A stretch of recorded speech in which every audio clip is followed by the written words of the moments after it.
If tonight you heard your heart's final beat, would you awaken to the sound of welcome or the silence of exile? Picture the moment when every light on earth is gone and you stand alone before the Ancient of Days. The one who formed the stars knows your name. But does he recognize your life? Not as the world remembers it, not as you hoped it would be, but as heaven sees it. There are few questions in life that truly matter, but this is the question no soul can escape. Many are sure of their answer. Many whisper comforting words about goodness and grace. Some trust the rituals, some trust the crowd. But the oldest pages of Scripture warn that the path to life is narrow and hidden in plain sight. Not everyone who desires heaven finds its gates open. Not everyone who speaks his name carries his mark within. So what are the signs that the Judge of Eternity looks for? What is written between the lines of your story that angels can see but men overlook? Tonight, I invite you into a sacred search, a journey that crosses centuries of prophecy and layers of mystery. We will decode 6 signs, not traditions of men, not the rumors of the internet, but the living signals left by God Himself in Scripture. Warnings and wonders, promises and paradoxes. Each one reveals the deeper pattern behind salvation, the unspoken tests of the heart. Before we begin, quiet every voice except the one that whispers truth.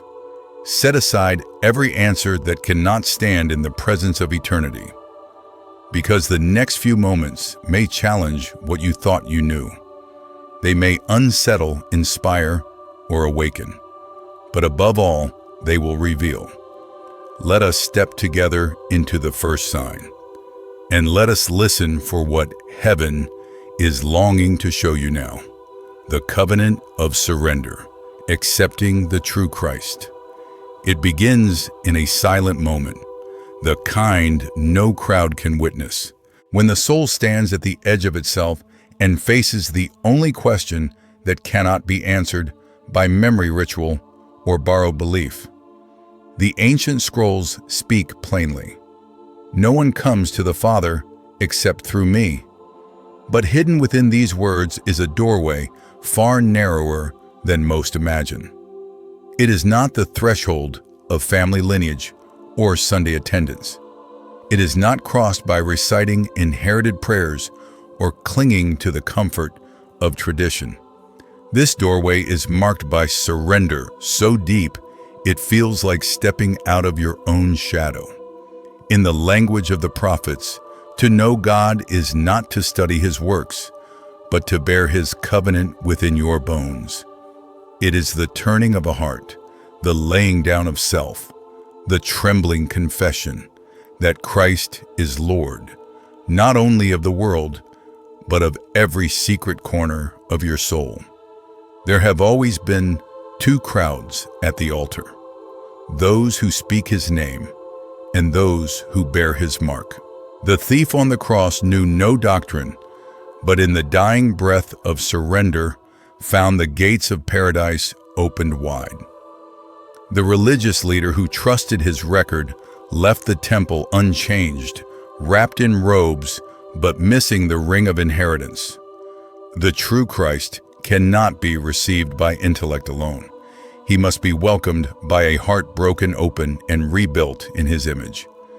This is the ancient covenant, to be known by the one who gave you breath, to belong not in word, but in spirit and in truth.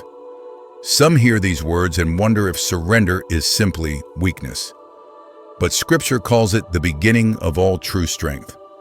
To kneel in the dust is to be lifted by a hand that carves galaxies and names every tear. This is the first sign, not visible in the mirror, but felt in the silent place where pride once ruled. The heart surrendered is the heart claimed by heaven. When the soul has crossed this threshold, a new evidence begins to appear as unmistakable as dawn after a sleepless night. The evidence of fruit traces of the Spirit's fire. There are marks that cannot be forged, signs that appear in the fields of a life where once only weeds grew. The Scriptures speak of fruit not as a task to be performed, but as a living testimony that the Spirit Himself has taken up residence within. These are not the fruits of willpower or public virtue. They are the quiet miracles that bloom in the soil of surrender. Love that persists when every reason to hate remains. Joy that kindles in dark places where no comfort can be found. Peace that holds steady beneath the storm, unmoved by the world's unrest. Each sign, from patience to self-control, is not simply a trait, but a signal. The fire of the Spirit does not scorch, but refines. It is seen in the one who forgives before being asked, in the gentle voice that refuses to curse, in the secret generosity that never seeks applause. The evidence of fruit is not a checklist. It is the transformation that others notice, even when you do not. There are seasons when the branches seem bare and the old nature whispers shame. But even then, the root runs deeper than failure. Spiritual fruit endures what the flesh cannot. It is watered by conviction and sunlight by grace. Many have tried to counterfeit these signs. Judas carried the purse, but not the Spirit. Demas loved the present age and withered at the root. But those whose lives bear true fruit are written into the story of the living God. Their branches reach into eternity. Not every eye will see this fruit, and not every season is bountiful. But the presence of spiritual harvest is the evidence that heaven's gardener is at work in the soul. There is, however, a deeper call that presses beneath every public deed and every silent sacrifice. It is the summons to walk the narrow path, not only with conviction, but with obedience shaped by love. Obedience beyond law, the radical command. Obedience in the kingdom is not the cold keeping of rules, but the burning of self upon the altar of love. When Jesus spoke, "If you love me, keep my commandments," He was not recruiting servants, but inviting sons and daughters into a new rhythm. The world measures obedience by visibility. Heaven measures it by the secret heart. To obey when applause is absent. To choose mercy when revenge would be sweeter. To lay aside ambition for the sake of another's healing. This is the obedience that cannot be bought or faked. There is a mystery in this path. The greatest acts of faith often unfold when no one is watching, when a quiet decision in the hidden place rewrites the story of a life. The Pharisees adorned themselves with public virtue, but their hearts were tombs sealed with pride. Christ's followers are called to a higher loyalty, a love that moves not by fear, but by gratitude, not out of obligation, but desire. This obedience is the signature of the Spirit's work, the proof that grace has not only covered the past, but is remaking the present. The apocalyptic vision calls this the patience of the saints, those who hold fast not to rules, but to the testimony of Jesus. The radical command is not heavy for those who walk in the light. It is the song that echoes through sacrifice, the hidden offering that rises like incense before the throne. And yet, even the greatest obedience is tested in the crucible of relationship, where love is stretched beyond what feels possible, and forgiveness becomes the final signpost on the road to eternity. The impossible love, forgiving as heaven forgives. There is a threshold in the human soul that cannot be crossed by willpower alone. It is the place where hurt collects, where betrayal lingers, and where the call of Christ sounds most impossible. Love your enemies. Bless those who curse you. Forgive even when memory will not let go. This is not a love born from nature or sentiment.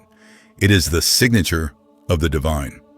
The apostle wrote, "God is love," not as an idea, but as the eternal reality that holds the universe together.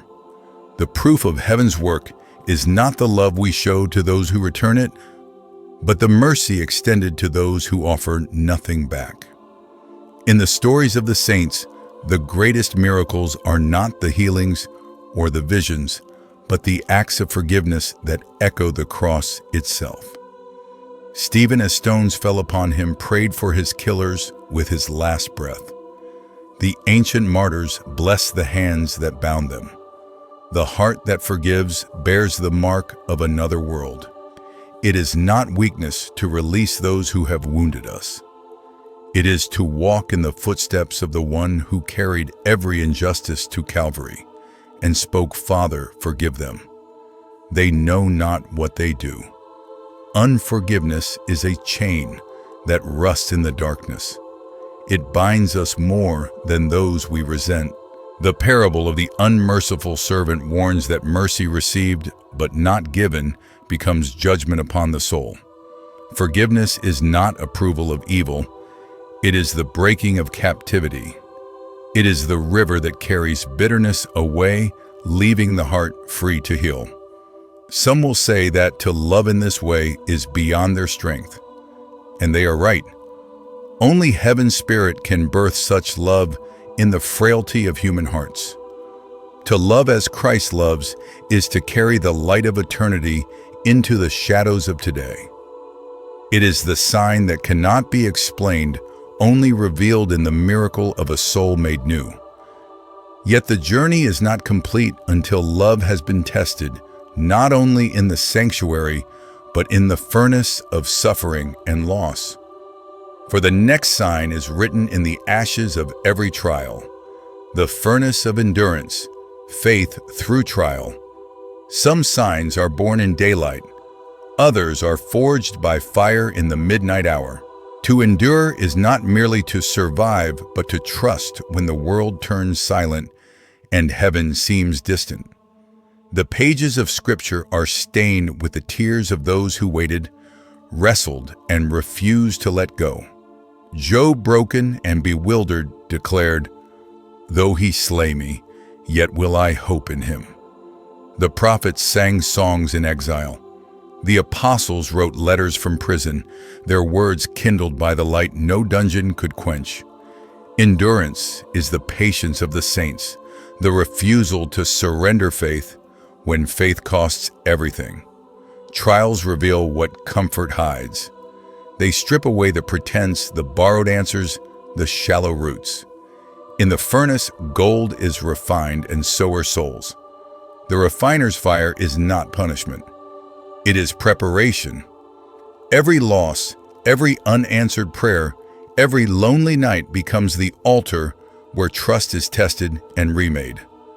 The saints of old did not escape suffering. They transcended it.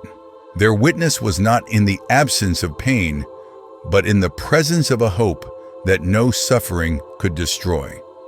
Endurance is the melody that weaves through the silence. It is the hand that clings to the promise when the promise feels lost. It is the quiet, defiant faith that whispers, "I am not abandoned even here."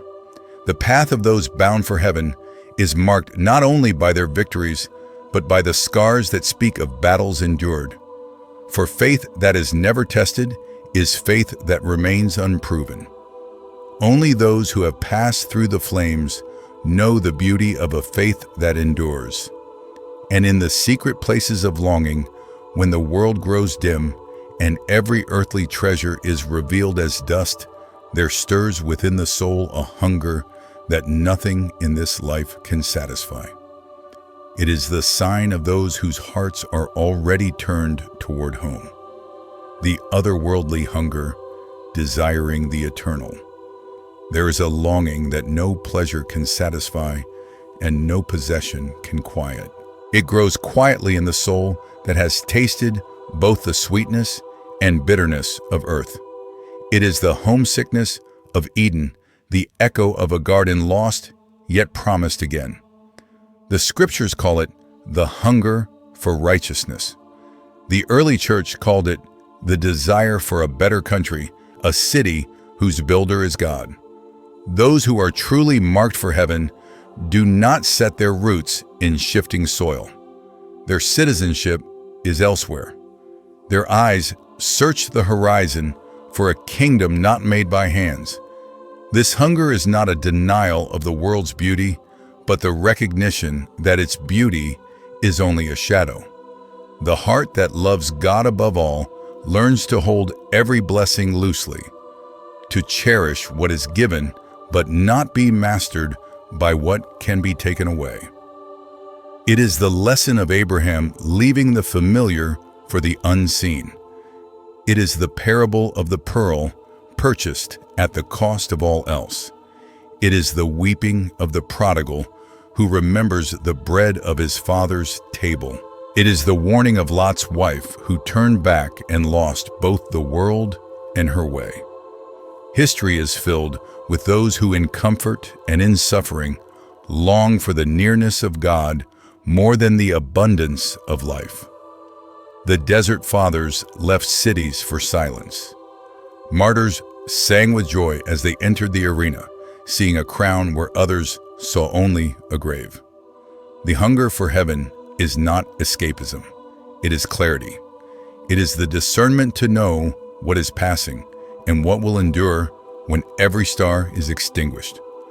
But this hunger is not born of despair. It is the hope that grows when the soul beholds even a glimpse of the beauty that awaits. Those who hunger for God's presence are not easily satisfied by the world's distractions. Their hearts are restless not because they lack, but because they have glimpsed what cannot be lost. To desire the eternal is to carry a hidden lamp through the valley, its light fueled by the certainty that the best is yet to come. In the end, it is not the accumulation of deeds, nor the performance of rituals, but the quiet, continual turning of the heart toward home that marks the ones heaven welcomes. And when every sign has been revealed and every shadow named, what remains is the simple unspoken ache for the one who called you before time began. When the hunger for eternity outweighs the appetite for now, the soul has already begun its return. It is here on the threshold of longing that the journey softens into silence, and every hope leans gently toward the promise. There are moments in every soul's journey when the weight of eternity settles quietly on the heart. In these moments, questions outlast answers, and the familiar divides from the eternal. The path to heaven is not paved with certainty or perfection. It is drawn in the secret language of surrender, transformation, and longing. History remembers those who built empires and those who wrote their names in stone. But heaven remembers those who surrendered to a love they could not see, who bore fruit in seasons of darkness, who obeyed with trembling hands, who forgave when memory stung, who endured the silence of midnight faith, and who long for a world that outshines every crown. Perhaps the greatest mystery is this: heaven is not a reward for the worthy. It is the home of those who have allowed themselves to be remade. The true sign is not carved in rituals or recited in prayers. It is the silent echo in the heart that keeps returning to the presence of God, hungry for His voice above every other. So I invite you to pause and let this question remain with you. If the door of eternity opened tonight, would you recognize the voice that calls your name? Or would you find that you have stood just outside the threshold, longing but never crossing?